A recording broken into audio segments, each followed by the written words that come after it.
Inanunsyo na ng COMELEC ang areas of concern sa darating na eleksyon sa Mayo, kung saan-saan mas magbabantay ang mga otoridad dahil sa seryosong banta sa seguridad.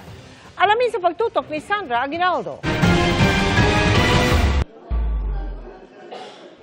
3 araw bago ang pagsisimula ng election period, binisita ng Commission on Elections ang National Election Monitoring Action Center o NEMAC sa Camp Crame. Dito i-monitor ang sitwasyon sa iba't ibang bahagi ng bansa, maging sa voting centers gamit ang makabagong teknolohiya.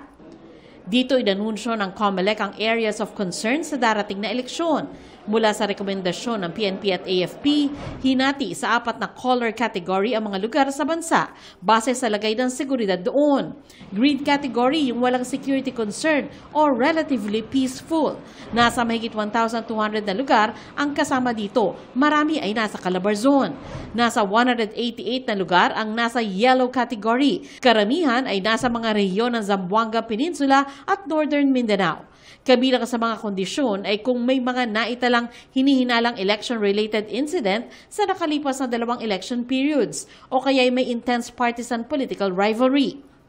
May 177 areas naman na nasa orange category, pinakamarami pa rin sa BARM. Kabilang sa mga kondisyon ay kung may seryosong banta ng mga armadong grupo at iba pang grupo. Ang red category ang pinakababantayan ng mga otoridad dahil ito yung mga lugar na may pinakaseryosong banta sa seguridad. Kabilang dito ang Jones at Makunakon sa Isabela, Baleno at Masbate City sa Masbate, Kalinog sa Iloilo, Santa Margarita sa Samar, at 32 lugar sa Bangsamoro Autonomous Region in Muslim Mindanao o BARM. Ayon sa COMELEC, maaari pa itong magbago habang papalapit ang eleksyon. Sa mga kababayan natin, hindi po porket nakita nyo yung area ninyo na naka-red, ay dapat na kayong matakot. Lumipat muna kayo sa ibang lugar. Hindi po yung ganon. Ibig sabihin lamang, mas may makikita kayong mas madaming mga dagdag na puwersa ng AFP at PNP. Minsan naman yung naka-red, pagka malapit ang halalan o during the campaign period, yung red biglang nagiging green. So again, magandang indication to na sobrang taas ng green natin at napakababa ng red category natin. Madaling araw pa lang ng January 12, asahan na ang checkpoint sa buong bansa. Ang PCG, ang Philippine Coast Guard, dun banda sa mga pier para ma-prevent natin yung mga pinagbabawal na transport and carrying of firearms.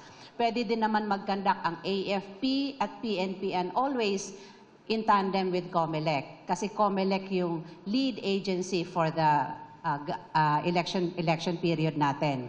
Magpapatupad din ng gun ban at tanging yung mga may gun ban exemption lang ang pwedeng magdala ng baril. Tututukan din ng PNP ang pagbuwag sa private armed groups. We will always be apolitical. Tutulong daw ang AFP sa iba't ibang aktibidad ng COMELEC, gaya ng paghatid ng election materials at proteksyon ng COMELEC personnel. Panawagan ng AFP Chief of Staff, idaan sa mapayapang botohan ang pagpili ng mga national at local leaders ng bansa. Gamitin po natin itong eleksyon upang mailabas yung nasa damdamin natin by voting the right people. Inanunsyo din ng COMELEC na matapos ang botohan sa May 12, kailangang hintayin ang alas 7 ng gabi bago makapag-transmit ng resulta ang mga makina para maiwasan ang pangamba ng hacking kapag may mga makinang maagang nakapag-transmit ng resulta. Pinayagan din ng COMELEC ang hiling ng Department of Social Welfare and Development na patuloy na mamahagi ng ayuda sa panahon ng eleksyon. Pero responsibilidad raw ng DSWD na tiyakin na walang eksenang politiko. Para sa GMA Integrated News, Sandra Aguinaldo, nakatutok, 24 oras.